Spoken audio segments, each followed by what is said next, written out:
Voltamos com a notícia de frente e com os candidatos a prefeito, vereador e senador já definidos, chegou a hora do eleitor se informar sobre o currículo e a trajetória de cada um deles para fazer a importante escolha. Acompanhe na reportagem. As eleições para prefeito, vereador e a eleição suplementar ao Senado estão chegando. Está na hora de os eleitores começarem a analisar quem serão os representantes que vão ser escolhidos e quais são os que mais merecem o voto neste momento. Cientistas políticos alertam que é uma importante escolha neste momento porque prefeito e vereador são cargos políticos que estão bastante próximos e podem afetar diretamente a vida dos eleitores. Há um registro que devemos fazer sempre. O vereador e o prefeito são os agentes políticos e públicos mais próximos das nossas necessidades, dos anseios e das vontades da sociedade. Porque todos nós, amigos telespectadores, nós moramos no município, moramos na cidade e trabalhamos na cidade. Os nossos filhos nascem na cidade. Portanto, as nossas vontades, os nossos anseios e os nossos desejos estão muito próximos da administração pública municipal. De acordo com o cientista político, mesmo que 8 candidatos já estejam definidos após o término das convenções, ainda pode haver alterações até o dia 26 deste mês, quando começa oficialmente a corrida eleitoral. Alguns nomes já foram alterados às vésperas das convenções e algumas situações pontuais podem acabar fazendo com que novas alterações aconteçam. É claro e evidente que, com o passar dos dias, algumas desses nomes postos podem não vingar, como no caso de Cuiabá. Por exemplo, nós vimos que o vereador Velaton, que a todo instante, a todo momento, dizia que seria candidato à Prefeitura de Cuiabá, renunciou ao seu desejo, ou desistiu do seu desejo, e fez uma aliança com o Abílio para a disputa à prefeitura. Da mesma forma foi o Fábio Garcia, que desistiu da sua candidatura. A eleição suplementar para o Senado também afeta diretamente as parcerias, os acordos feitos para a Prefeitura de Cuiabá.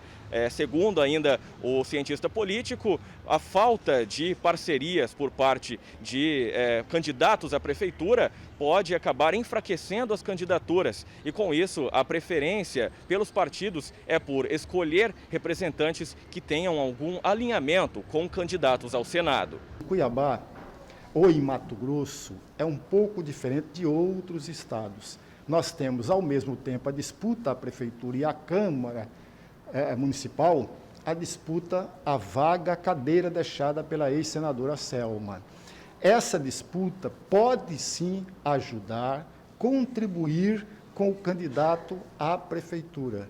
Ora, quando o Fabrício percebeu que ele estava sozinho nesse jogo todo, e sendo a primeira campanha eleitoral dele, ele preferiu aliar-se a um outro partido. Então, esses fatores todos contribuem e muito para a manutenção ou a desistência de um nome. Mas afinal, como escolher de maneira adequada qual é o melhor candidato, o mais preparado para representar a população? Uma grande dica é observar se os candidatos estão fazendo promessas que são, de fato, viáveis de serem cumpridas. Muitos deles acabam enganando a população, fazendo promessas que são completamente inviáveis e que o cumprimento não faz parte da função de prefeito ou de vereador. Vi, li e ouvir campanha eleitoral de candidato a vereador dizendo que iria trazer de volta o BEMAT. Olha, amigos, talvez o telespectador não entenda o que é o BEMAT. O BEMAT era o antigo Banco do Estado de Mato Grosso, do Estado de Mato Grosso. Um candidato a vereador estava propondo exatamente trazer de volta o BEMAT. Isso é humanamente impossível. Então, perceba que as promessas, preste atenção nas promessas. Veja, eu estou falando promessa, não estou falando em proposta. As promessas se ela é compatível com a função do vereador. O vereador tem duas grandes funções: fiscalizar e legislar. Uma dica para estar preparado na hora da escolha final e de votar nos representantes é conversar com familiares, amigos, vizinhos e até nas redes sociais. Debater sobre propostas, sobre a conduta dos representantes, dos candidatos que estão sendo apresentados, para que não possa sofrer posteriormente decepções. Conversar com os amigos, conversar com a família, bater papo na rua, no lugar onde você estiver trabalhando, bater papo, sem ser e sem cometer uma coisa que me parece muito ruim para o jogo político, é o torcedor. Colocar sobre a mesa, na nossa conversa, nas nossas discussões, quem é o candidato que possa trazer, possa contribuir para o conjunto do munícipe, conjunto da população. É exatamente aí que começa a nossa conversa. Usarmos, por exemplo, as redes sociais para conversar sobre isso.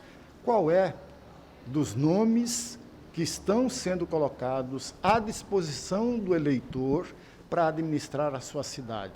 Por fim, a orientação do cientista político é: não troque o seu voto por um favor pontual, por algum produto cedido a você ou a sua família. Os vereadores e prefeitos têm a função de representar toda a sociedade e não apenas uma pessoa ou uma família de forma isolada. Quando você escolhe alguém para nos representar no parlamento, seja municipal, estadual ou federal, não importa, você está escolhendo alguém para representar não individualmente, não a família A, B ou C, ou o grupo A, B ou C, mas está chamando alguém para representar o conjunto da população, o que beneficia a população. Sem aquele comércio. Ah, eu quero um par de botina e vou trocar pelo meu voto. Quando o candidato compra o seu voto, deixou de ter aí aquilo que tanto nós pregamos, que é mudança no jogo político. Com imagens de Marcos Xavier, apoio técnico de Elton Júnior, Luiz Vieira, para a Notícia de Frente. Obrigada, Luiz. Então, as coisas que o professor Lorenberg falou, né, Lúcio? Olha só, promessas, Haroldo, impossíveis de serem cumpridas, e você tem que olhar e tem que realmente estudar esse candidato. Tem uns que exageram. Muito, né? Principalmente os vereadores, candidatos, pré-candidatos a vereador, tendem a chegar no bairro e observar com uma certa antecedência que ali está faltando, por exemplo, asfalto, está faltando uma creche, por exemplo, que o maior anseio daquela comunidade é uma creche, por exemplo, né? Ele já vai com o discurso pronto, exatamente para falar exatamente o que você quer ouvir. E vai prometer aquilo que muitas das vezes ele não tem condições de cumprir, ou depende, certamente vai depender, e todo um processo interno dentro da Câmara de Vereadores de Cuiabá. Quer dizer, tem que ter emenda, tem que ter recurso, tem que ter uma série de coisas que não depende só dele, depende de votação, de uma série de fatores importantes. Ele pode ter a intenção de, mas não necessariamente fará aquilo que está prometendo. É o que o professor Lorenberg Alves ele coloca, né? O alerta que ele faz, né? Aliás, ele fez vários alertas ali, né? Primeiro, com os mentirosos, né? Aqueles que vão prometer aquilo que não é que não vão cumprir, é que eles têm certeza que não vão cumprir. É só para enganar o eleitor, né? Sim, passar um doce na boca do eleitor, ganhar o voto dele e depois sumir, desaparecer. E o outro alerta que o professor Lorenberg Alves faz ali é o seguinte, né? É com os pilantras, né? Os pilantras, aqueles que vão lá, compram o voto do eleitor e depois o seguinte, se o eleitor aceitar o que esse candidato pilantra está oferecendo, porque quem tenta comprar o voto do eleitor não presta, não é isso? O eleitor já devia saber disso o seguinte, olha, se eu aceitar isso, eu não posso mais cobrar educação de qualidade, uma saúde decente, né? Eu não posso cobrar mais nada, porque ele está pagando pelo voto dele. Então, o que a gente sugere aqui, né? Já falamos isso na semana passada, é que o eleitor denuncie, né? Grave esse bandido, esse pilantra. E aí o seguinte, na eleição desse ano, especialmente aqui em Cuiabá, vai estar aí como um tema em destaque, né? Eu já disse aqui, além do VLT, além da saúde, vai ser a honestidade. Sem dúvida. A decência, a seriedade, não é isso? Porque esse vai ser um ponto positivo. Porque é o seguinte, ninguém aguenta mais roubalheira. Esse é o fato. Né? Sim, sem dúvida. E tem um outro ponto bastante importante, é o seguinte, né? Com relação a essa coisa de comprar e vender. Se tem quem compra, tem quem vende, né? Isso é fato. Né? Não existe quem compre e não existe se não tem quem venda. Então, quer dizer, essa questão da consciência, essa questão do valor representado é muito importante. Qual é o valor que você acredita que um gestor público, que um político precisa ter como gênese, né? Está no DNA dele, para que ele possa ser um bom político, um bom vereador, um bom prefeito. Né? Se for o valor da honestidade, né? Se é esse valor que você quer que seja representado pelo prefeito, é isso que você tem que defender. Simples assim. E parar de... parar de vender o voto. Claro. E outra coisa, com aquela frase antiga que o pessoal falava, ele roubou, mas ele fez. Pois é. Calma aí, não existe isso. Até porque quem não rouba o seu dinheiro consegue fazer mais. Esse é o reforço de uma máxima, né, que infelizmente no país, as pessoas reclamam muito, Lúcio, falam assim, porque esse país não muda, porque tem muito contrabando, tem muita corrupção, né? É porque neste país aqui, infelizmente, essa máxima de Maquiavel funciona e funciona muito bem, vem funcionando há muitos anos. É que tem que acabar com isso, né? Mas para acabar com isso, é o eleitor que tem que ter a consciência para que possa realmente votar naquele que não tem mácula ética nem moral. Simples assim. Essa máxima de que os fins justificam os meios, que foi criado por Maquiavel no século XIV para o século XV, né? Mudando toda a estrutura da política, até então política e ética caminhavam juntos, né? Maquiavel vem e aparece e diz o seguinte, olha, se você quer fazer política, esquece a ética. Ele diz exatamente isso. Não existe ética na política. Ele faz uma inversão por completo. É por isso que ele ficou na história. Porque ele acaba escrevendo um livro chamado O Príncipe para ensinar os governantes, que é o príncipe, né, da época, como se manter no poder, eliminando completamente os princípios éticos. Fazendo como? Atendendo os anseios da sociedade. Valores, né? Exatamente, atendendo os anseios da sociedade. Aquela velha história. Você precisa de uma ponte, você precisa de uma creche aí no seu bairro, tá? O que o governante faz, o que o prefeito faz? Ele superfatura isso, tá? Uma creche que custa 2 milhões de reais, ele põe por 3, 4, 5, 6 milhões de reais, dá propina na mão de um monte de gente, a população fica feliz porque a creche está lá, tá entendendo? Mas foi superfaturada. Mas também não esquenta a cabeça com isso porque a creche está lá, ele atendeu. Então os fins justificam os meios, não importa. E não pode ser assim. Não pode ser assim. Até porque poderia entregar 2, 3, 4 creches, se não superfaturasse o valor de um. Governantes que não roubam fazem muito mais. Isso é um ponto. Muito mais. Claro. O prefeito que não rouba faz muito mais. O deputado que não rouba faz muito mais. O governador que não rouba faz muito mais. É isso que a população precisa entender. A hora que começar a cair a ficha e que a maioria das pessoas começarem a entender, né, que o voto é um pensamento coletivo e não em si, né, no meu benefício para mim, mas para a sociedade como um todo, aí as coisas começam a melhorar. Tomara. Então vamos fazer esse exercício aí, tá? De pensar no coletivo. Olha, a gente vai agora, antes do destaque do Lúcio Sorge, com o repórter Bruno Pinheiro, que a gente também vai continuar falando de corrupção, né, no destaque do Lúcio, mas a gente vai com o repórter Bruno Pinheiro ao vivo agora, que vai trazer informações para a gente sobre alterações no trânsito. Atenção você que vai sair de casa daqui a pouquinho, faltam 10 minutos para as 7, atenção você, o Bruno vai trazer informações então, que a partir de hoje tem alteração na Avenida Fernando Correia, é isso, Bruno? Conta pra gente.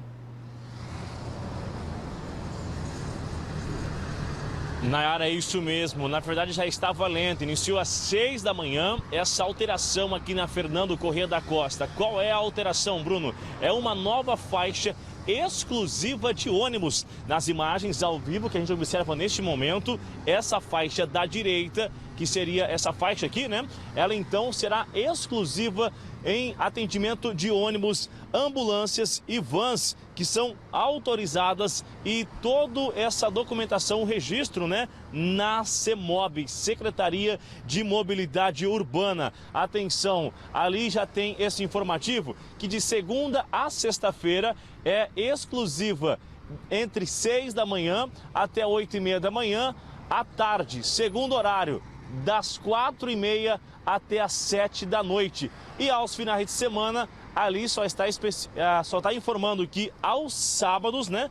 Todo sábado, entre 6 da manhã até 8h30 da manhã. Exatamente essa faixa aqui, ó, onde esse ônibus está circulando neste momento na imagem ao vivo. Atenção que este mês será somente educativo, ou seja, não vai gerar nenhuma notificação ou algum tipo de multa. Mas após um mês, que é esse experimento, aí sim estará valendo rigorosamente. Então, se você vai usar a Fernando Correia, é importante ficar atento nesta extensão que ao lado direito, essa nova faixa será exclusivamente para ônibus, vans, ambulâncias, viaturas e vans escolar, né? Que são credenciadas na CEMOB. 6 da manhã, 8h30, 4h30 da tarde, 7 da noite e aos sábados também em 6 da manhã até 8h30 da manhã. A gente encerra então com essa imagem ao vivo, reforçando que é melhor ficar atento do que levar essa multa após um mês de experiência aqui com essa alteração, né? Nesta via dos Altos da Fernando Correia da Costa. Nayara? Certo, Bruno, obrigada pelas suas informações. Só frisando que se o pessoal estiver em casa falando, mas o período educativo já passou, tá, gente? Agora tá valendo. Se andar aí na faixa exclusiva, vai ser multado. Lá na Fernando Correia. Lá na Fernando Correia, tá? E outras que tem a faixa exclusiva, né? E que não está no período educativo, como a Avenida do CPA. Vamos torcer também para que as companhias de ônibus, né, as empresas de ônibus também respeitem essa questão da faixa única de ônibus, né? E não invadam, sobretudo, a área de veículo, né? Porque o que mais acontece também, na prática, esses corredores são bons, eu acho que são bastante funcionais.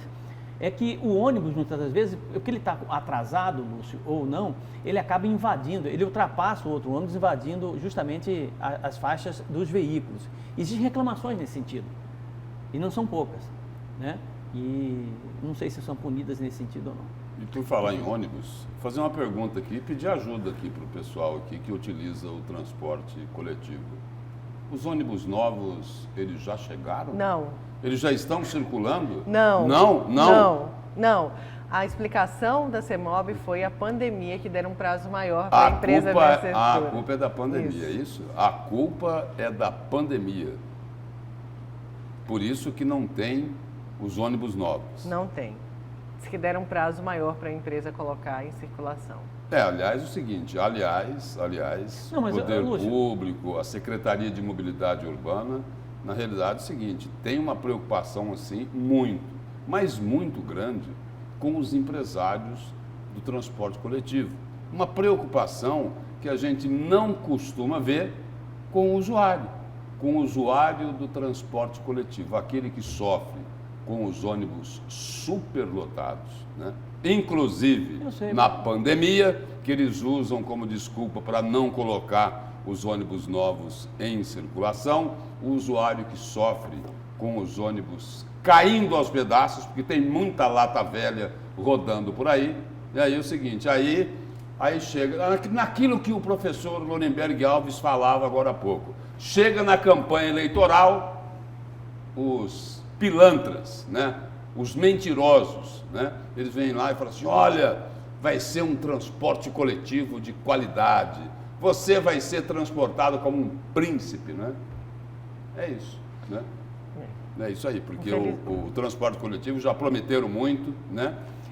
O seguinte, já está acabando o mandato do atual prefeito. Ele falou que ia resolver no primeiro ano o transporte coletivo. Não, eu concordo absolutamente tudo que você disse com relação a essa questão do ônibus. É isso mesmo, né? Lata velha, há muitos anos que a gente quer essa licitação, quer que troque os ônibus, o usuário reclama mesmo e toda hora reclama. Agora, a justificativa de pandemia, tecnicamente falando, tem um certo fundamento, né, Lúcio?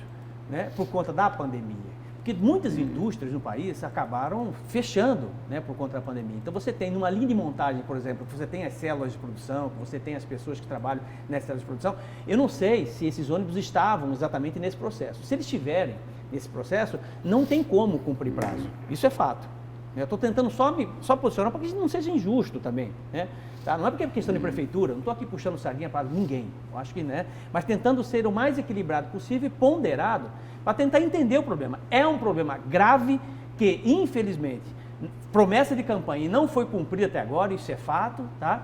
Mas o fato de nós não termos os ônibus novos agora, pode ser que realmente tenha acontecido alguma coisa na questão da linha de montagem desses ônibus, que é fabricado pela Marco Polo, é fabricado por uma indústria grande aí no interior de Minas Gerais. Enfim, né, onde você tem todo o parque industrial no Brasil, de certa forma, foi parado. Só o que eu quis caracterizar é o seguinte, que via de regra, sempre aliviam para os empresários do transporte coletivo, que eu não sei, acho que eu ouvi em algum lugar isso. Já ouvi alguém dizer isso.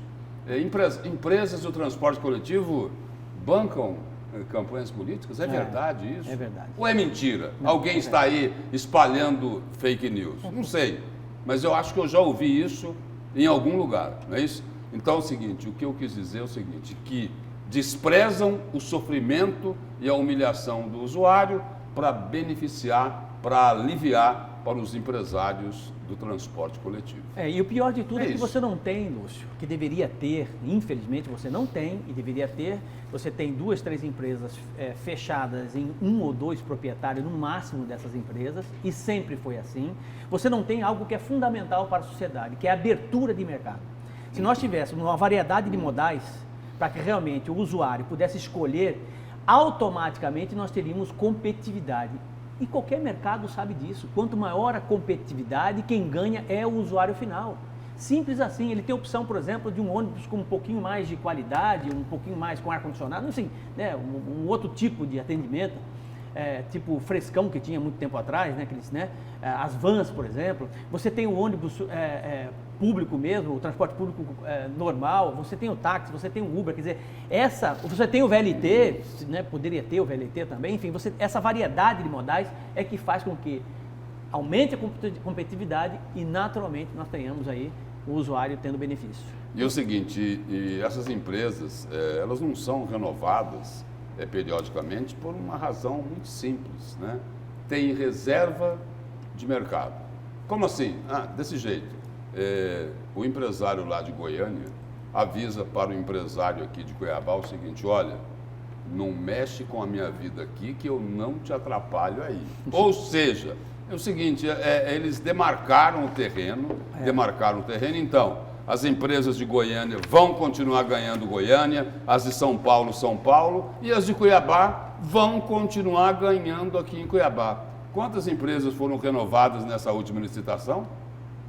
Foram 4 ganhadoras, não foi? Parece que teve uma aí que mudou o nome do dono. Mudou só o nome. Pois é, enquanto o lixo isso segue o mesmo caminho também, né? Enquanto a mesma coisa. O lixo é a mesma coisa. E o lixo banca campanha também ou não? Banca, professor? Tá bom, enquanto então. Isso, o pessoal padecendo aí no transporte coletivo. Gente, vamos seguir aqui. Eu falei que ia ser o destaque do Lúcio, mas a gente precisa ir ao vivo com o repórter Oliveira Júnior, porque ele está com o secretário estadual de saúde, Gilberto Figueiredo, e ele vai falar do atendimento no centro de triagem da Covid, que hoje irá atender exclusivamente pessoas com deficiência. Não é isso, Oliveira? Bom dia.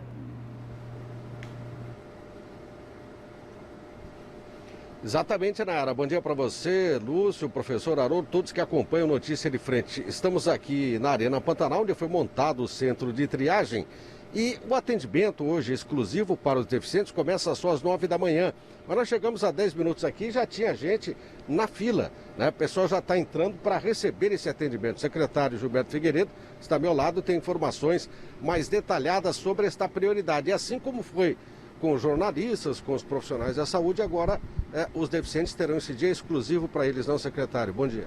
Bom dia. Sem dúvida nenhuma, comemorando hoje o Dia Nacional de Luta da Pessoa com Deficiência, o governo do estado de Mato Grosso, através do Hospital Estadual Santa Casa e também do CRIDAC, preparando esse dia especial para atender exclusivamente as pessoas com deficiência aqui no Centro de Triagem Covid-19, onde todos passarão pelo circuito completo, com consultas, com atestagem, com exames de imagem, se necessário, e também o recebimento de medicamentos. E ao final também cesta básica, um kit de gêneros de higiene para que ele possa também enfrentar essa pandemia. Foi feito um pré-agendamento ou não é necessário para esse atendimento hoje? Nós fizemos também um pré-agendamento pela internet, mas a pessoa com deficiência que não fez o agendamento e comparecer aqui será atendida. Nossa equipe estará aqui o dia todo à disposição, já há mais ou menos 400 pacientes que se inscreveram pela internet, mas a nossa capacidade é de torno de 700 atendimentos dia. Se aparecer alguém aqui na Arena Pantanal, será atendido também.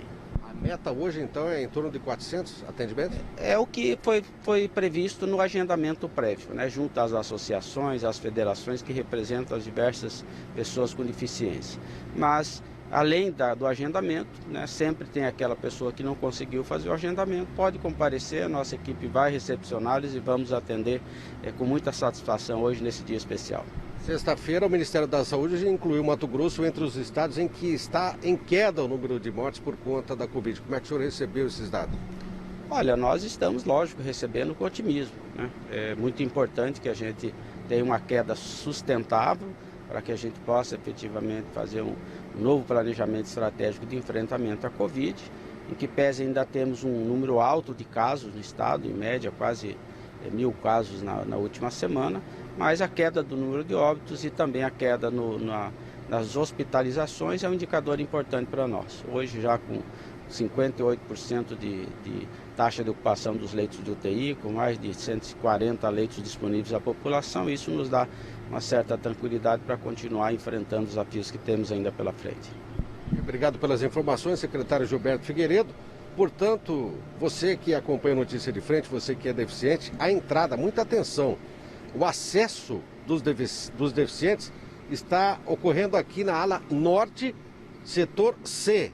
Norte C. Norte dá exatamente para o fundo da Avenida Agrícola Paz de Barros, exatamente aqui ao lado do ginásio Uíssu Sinohara, que é o Palácio das Artes Marciais. Então, norte, setor C, porque senão o pessoal entrar pelo portão errado vai ter que andar muito. Você imagina, por exemplo, um deficiente ter que se locomover toda essa distância. Então, é preciso também que as autoridades facilitem o acesso desses deficientes para que eles possam ser atendidos aqui. Quem entrar, por exemplo, lá pela rua Traçaia, que fica na lateral da arena, vai ter que andar mais ou menos uns 600 metros até aqui. E se for um cadeirante, hoje está nublado, mas se tiver sol, a coisa complica, né? Então aqui é o gol que dá para Várzea Grande, norte, setor C. Atenção você que for necessitar desse atendimento, né? Aqui, você que é deficiente, preste atenção nesta localização. Voltamos com vocês no estúdio, Nayara. Obrigada, Oliveira, pelas suas informações. Lúcio, seu destaque. Meu destaque de hoje é para falar de uma picanha caríssima. Não tem nada a ver com aquela história lá que o ex-governador Silval Barbosa falou, do pessoal lá da JBS, né, do grupo Friboi, que acabaram participando aí de uma fraude de mais de 300 milhões, né, de mais de 300 milhões de reais, que depois acabaram devolvendo esse dinheiro para o governo de Mato Grosso. Essa picanha aqui é uma outra história, né? É uma outra história.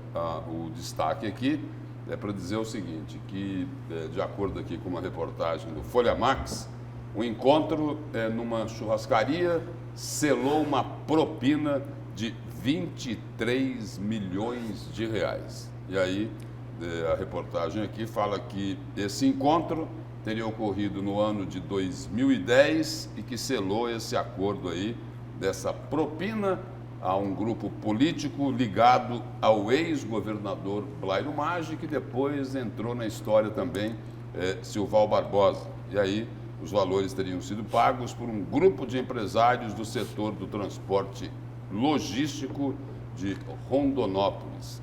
E aí, segundo o relato, né, prossegue aqui a reportagem, em meados do ano de 2010, a dívida existente no conta corrente já ultrapassava um montante de 20 milhões de reais, razão pela qual o primeiro delator da Operação Ararat, o empresário de factoring Júnior Mendonça, passou a pressionar Blairo Maggi com muita determinação. Bom, quando um dono de factory pressiona com muita determinação um devedor, a gente até consegue imaginar como é que é esta pressão. E aí essa pressão era para que a dívida fosse salgada, e aí, na época lá, Júnior Mendonça teria chegado a dizer pessoalmente que, acaso a dívida não fosse quitada, iria entregar um dossiê ao Ministério Público Federal em Mato Grosso. E aí, passado algum tempo, quando a Justiça começou a desvendar, né, esse que é o maior esquema de corrupção aqui de Mato Grosso, né, que é a Operação Ararate, né, que é uma operação aí que já desviou bilhões, né, pelas investigações, pelas apurações. O que foi apurado na Ararate foi um desvio aí de bilhões de reais dos cofres públicos aqui de Mato Grosso. E aí se pergunta o seguinte, né? A reportagem coloca, mas o que a churrascaria tem a ver com esse esquema? De acordo com o juiz Jefferson Schneider, todos os fatos que culminaram no pagamento da propina foram estabelecidos após um encontro casual, né, de Genir Martelli com a cúpula do grupo político endividado, incluindo aí, como eu falei agora há pouco, além de Blairo Maggi, o ex-governador Silval Barbosa. E esse tema aqui, essa acusação, né, do Ministério Público Federal, né, que já tem sentença lá do juiz Jefferson Schneider, que é o responsável aí pela Operação Ararate aqui em Mato Grosso, envolve o ex-secretário de Fazenda, Éder Moraes, né? E aí as condenações de Éder Moraes já teriam passado aí de 170 anos. Éder Moraes diz o seguinte: olha, eu não tenho nada a ver com essas acusações, não tenho nada a ver com essas irregularidades, eu vou provar a minha inocência, não é isso? E aí ele coloca o seguinte, de que todas essas condenações seriam para forçá-lo a fazer uma delação premiada. Ele inclusive alega, né, que todas essas acusações, que esse encontro na churrascaria é o que diz o Éder Moraes, né? Aconteceu por conta, inclusive, do aniversário de uma sobrinha do Genito Martelli. É Genito, né? Me ajuda aí. Genir Martelli, que é um empresário na área de transportes, logística, faz a distribuição da soja no Brasil para o Blairo Maggi, para o Iraí, essa turma toda aí da soja, né? E que era um aniversário. E ele provoca exatamente o Ministério Público Federal dizendo o seguinte: já que era um aniversário, era uma confraternização, e que aproveitaram nessa confraternização para poder viabilizar esse esquema todo, me mostre uma foto, um filme, né, uma gravação do local em que eu estava lá, porque nem lá eu estava. Ele diz isso claramente, né? Nem lá eu estava. Veja bem, eu não estou aqui para defender Éder Moraes, deixando bem claro, estou dando a versão dele que eu acho importante. Todo ponto existe um contraponto, e para que se faça justiça, é preciso que se leia, se tenha duas leituras, né? E a partir delas a gente chegue a algo que possa ser justo, né? Mas essa é a indagação dele, é essa leitura que ele faz, é essa defesa dele. Dentro das duas leituras, nós colocamos aqui a denúncia, né? Ou a acusação já, né? A sentença, né? De que houve aí uma propina de 23 milhões de reais. E aí eu coloquei também que o ex-secretário Éder de Moraes, olha, não tem nada a ver com isso, sou inocente, né? Não tenho nada a ver com essas acusações. Só que, para a Justiça Federal, Éder era, assim, uma espécie de gerente da conta corrente clandestina que abastecia os interesses políticos durante os governos Silval Barbosa e Blairo Maggi. A ordem não é essa, né? Blairo Maggi e Silval Barbosa. E aí que, para pagar esses empréstimos, segundo ainda, de acordo com as investigações, Éder de Moraes teria sido responsável pela engenharia, entre aspas, do desvio do dinheiro público por meio de fraudes em licitações, concessão de incentivos fiscais e cobrança de propina, tudo que nós falamos aqui agora há pouco, que Éder Moraes continua negando de pé junto, que não tem nada a ver com isso, né? Que é só para forçar ele a fazer uma delação premiada. Pois é, mais uma denúncia e ele que já coleciona condenações e denúncias. Vamos então para um breve intervalo, Lúcio e Haroldo, a gente já volta com a notícia de frente.